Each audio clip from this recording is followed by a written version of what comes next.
হতে পারে এই সময়ে তুমি এমন পরীক্ষার মধ্য দিয়ে অতিক্রম করছো যেটা তোমাকে ভেতর থেকে ক্লান্ত করে দিয়েছে। তুমি দোয়াও করেছ, সবরও করেছ, কিন্তু হয়তো পরিস্থিতি এখন পর্যন্ত তেমনই আছে। আর মনের একটা কণাতে একটা প্রশ্ন বারবার ওঠে যে শেষমেশ আমি এই পরীক্ষার পরে কি পাব? যদি আল্লাহ তাআলা আমার কষ্ট দেখছেন, আমার অশ্রু জানেন, আমার দোয়াগুলো শুনছেন, তো তারপর এই পরীক্ষাগুলো এত লম্বা কেন?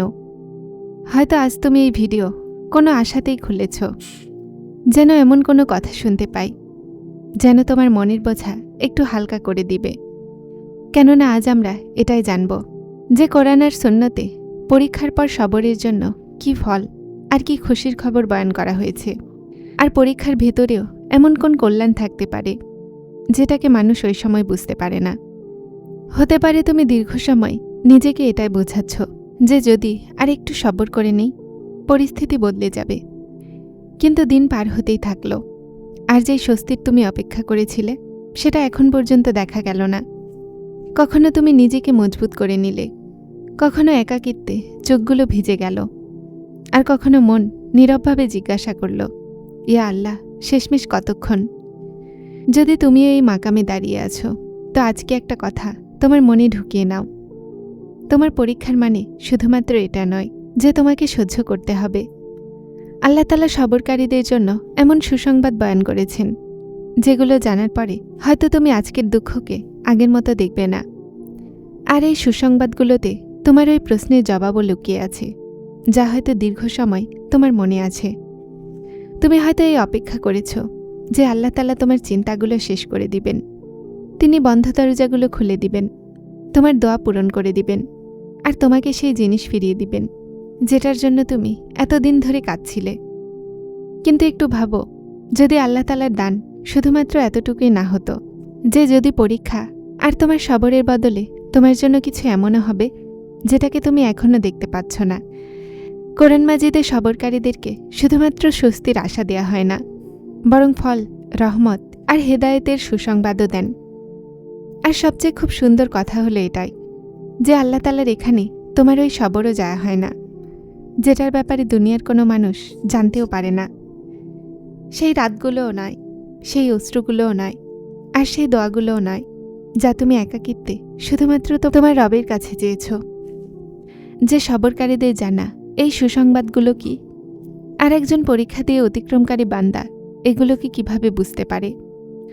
হয়তো তোমার মনে হয় যে পরীক্ষার পরে আল্লাহ তাআলার দান তখন শুরু হবে যখন তোমার বিপদ শেষ হবে, কিন্তু কখনো আল্লাহ তাআলার পরীক্ষার মাধ্যমে বান্দাকে এমন জিনিসগুলো দান করেন যেগুলোকে তিনি ওই সময় পুরোপুরিভাবে অনুভবও করতে পারে না।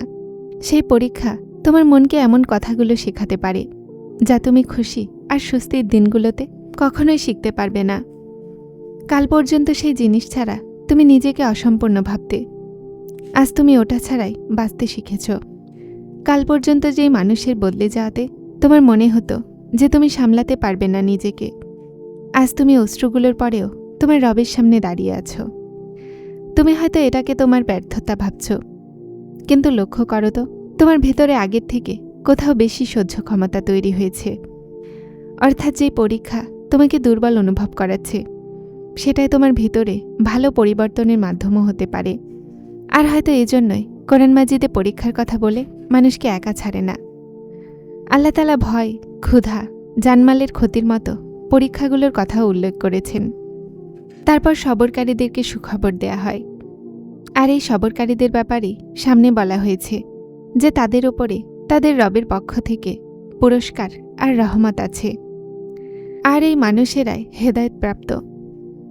একটু ভাবো, যেই সময় বান্দা নিজেকে সবচেয়ে বেশি শূন্য মনে করে, কোরআন মাজিদ তার জন্য রহমতের কথা বলে।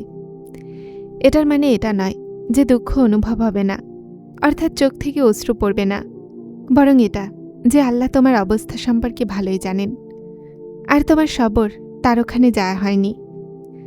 তুমি যে রাস্তাতে হাঁটছ, সম্ভাবনা আছে সেই পরীক্ষার মাধ্যমে আল্লাহ তাআলা তোমাকে তার আরও নিকটবর্তী করে নেবেন। আর এটাও একটা সুখবরের বড় দান হতে পারে, যেটাকে হয়তো তুমি এখনও গুনছও না। তোমার রবকে আগের চেয়ে বেশি চিনে নেওয়া। কখনো মানুষ আল্লাহ তাআলাকে মনে তো সবসময় করে, কিন্তু পরীক্ষায় সে আল্লাহ তাআলার উপরে ভরসা করা শিখে নেয়। যখন এক এক করে ওই আশ্রয় শেষ হয়ে যায়, যেগুলোর ওপরে মন প্রয়োজনের চেয়ে বেশি আশা রেখেছিল, তখন মনের আসল আশ্রয় মনে পড়ে।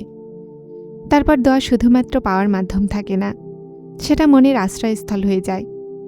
সিজদা শুধুমাত্র নামাজের একটা অংশ থাকে না, বরং গোটা মুহূর্ত হয়ে যায়, যেখানে মানুষ তার দুঃখ তার রবের সামনে রেখে দেয়, যা কাউকে শোনাতে পারে না। আর একদিন সে অনুভব করে যে আমার সমস্যা হয়তো এখনও পুরোপুরি শেষ হয়নি, কিন্তু আমি আগের মতো আশ্রয়হীনও আর নেই। কেননা যেই মানুষ আল্লাহ তাআলার উপরে ভরসা করা শিখে যায়, পরীক্ষা তার জন্য তার রবের সাথে সম্পর্ক আরও মজবুত করার মাধ্যম হয়ে যেতে পারে। হতে পারে তুমিও এই পরীক্ষায় মানুষের এমন কিছু চেহারা দেখছ যেটার তোমার কখনো ধারণাও ছিল না।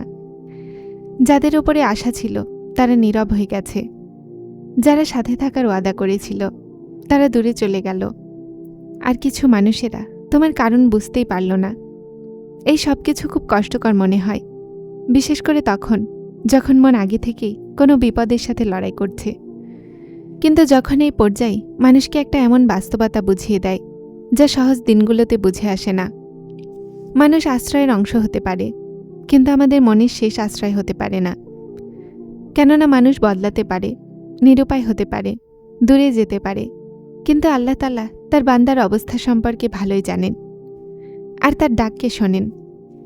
আর যখন এই কথা মনে আসতে লাগে, তো মানুষ মানুষকে ভালো তো বাসে, কিন্তু তার পুরো আশা শুধুমাত্র মানুষের ওপরে রাখে না। তারপর একটা সময় এমনও আসে যখন তুমি পিছনে ফিরে তোমার পুরনো আমিকে দেখো, আর তুমি অবাক হও যে যে জিনিসের ব্যাপারে আমি ভাবতাম যে এটা ছাড়া আমি কখনো সামলে উঠতে পারবো না, আমি সেটা পার করে এসেছি। সেই রাতও পার হয়ে গেছে যেটাতে তোমার মনে হয়েছিল যে হয়তো এই দুঃখ কখনো কম হবে না। সেই দিনও পার হয়ে গেছে যখন তোমার কাছে কোনো প্রশ্নের জবাব ছিল না। হ্যাঁ, কিছু নিশানিগুলো বাকি আছে, শুধু কিছু স্মৃতিগুলো হয়তো আজও চোখগুলোকে অশ্রুসিক্ত করে দেয়, কিন্তু তুমি আগের রাস্তাতে আর নেই, তুমি চলতে শিখে নিয়েছ। যারা চ্যানেলটিতে নতুন এসেছেন তারা হেদায়েত চ্যানেলটিকে সাবস্ক্রাইব করে আমার সাথে থাকুন এবং অবশ্যই ভিডিওগুলোকে লাইক শেয়ার করবেন। আসসালামু আলাইকুম।